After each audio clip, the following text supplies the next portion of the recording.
कुकटपली हल्के के अल्लापुर डिवीजन के 10वीं जमात के इम्तिहान के नताइज में रोहित नामी लड़की ने 600 में से 576 नंबर हासिल करके टॉपर के तौर पर उभरी हैं। 10वीं जमात के इम्तिहान में 110 तलबा ने शिरकत की थी, जिनमें से 47 तलबा ने 500 से ज़्यादा नंबर हासिल किए। श्रीनिवास राव ने उनकी शानदार कामयाबी हासिल करने में ताउन करने पर तलबा और उनके वालिदैन का शुक्रिया अदा किया और 500 से ज़्यादा नंबर हासिल करने वाले तलबा की शॉलपोशी और इनामात से नवाजा गया।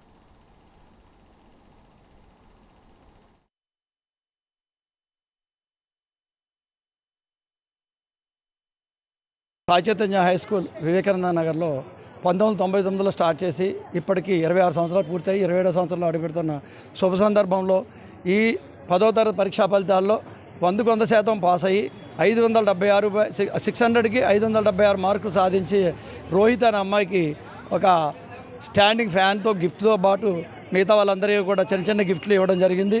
చాలా సంతోషకరమైన విషయం ఏంటంటే ఫెయిల్ అవుతారు 100% అనుకున్న వాళ్ళు కూడా వాళ్ళ ఈవినింగ్ సాయంత్రం చదవడం వలన చాలా పట్టుదలతో వాళ్ళు పాస్ అవ్వడం జరిగింది. వాళ్ళందరికీ శుభాకాంక్షలు తెలియజేస్తున్నాను. ఈ 10వ పరీక్షా ఫలితాల్లో ఈ ఏరియాలోనే అతిపెద్ద సంచలనంగా 100% పరీక్షా ఫలితాలు సాధించి 600కి 576 మార్కులు మరియు 572 ఇద్దరు 570 567 561 560 అట్లా ఎన్నో 500 దాటి 42 మంది విద్యార్థులు ఈ శ్రీ సాయి చైతన్య హై స్కూల్లో 550 పైగా మార్కులు 110 మందికి మొత్తం టోటల్గా 110 మంది స్కూల్లో పరీక్ష హాజరైతే 47 మంది 550 పైగా సాధించడం చాలా ఆనందంగా ఉంది. అలాగే సాయి చైతన్య స్కూల్ చరిత్రలో ఇది చాలా గొప్ప విజయంగా భావిస్తున్నాను. దీనికి సహకరించినటువంటి తల్లిదండ్రులకు మరియు ఉపాధ్యాయులకు మరియు స్టూడెంట్స్కు అందరికీ కూడా నా కృతజ్ఞత శుభాభినందనలు తెలియజేస్తూ ఇదే విధంగా ప్రతి ఒక్కరూ చదువురాని ప్రతి విద్యార్థి ఏ విద్యార్థికైనా సరే చదువు చెప్పగలిగే సత్తా ఒక్కటే శ్రీ సాయి చైతన్య హై స్కూల్ వివేకానంద నగర్ బోరబండ మాత్రమే అని గర్వంగా మా విద్యార్థులకు శుభాభినందనలు.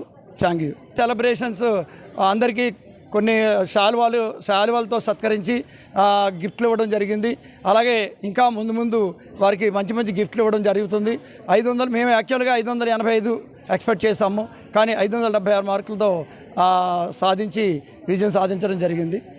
సో ఈ యొక్క విజయం పరంపర కొనసాగుతూనే ప్రతి ఒక్క విద్యార్థులు అందరూ కూడా పాస్ అవడమే మా ధ్యేయంగా అందరూ కూడా మంచి మార్కులు సాధించాలని కోరుకుంటూ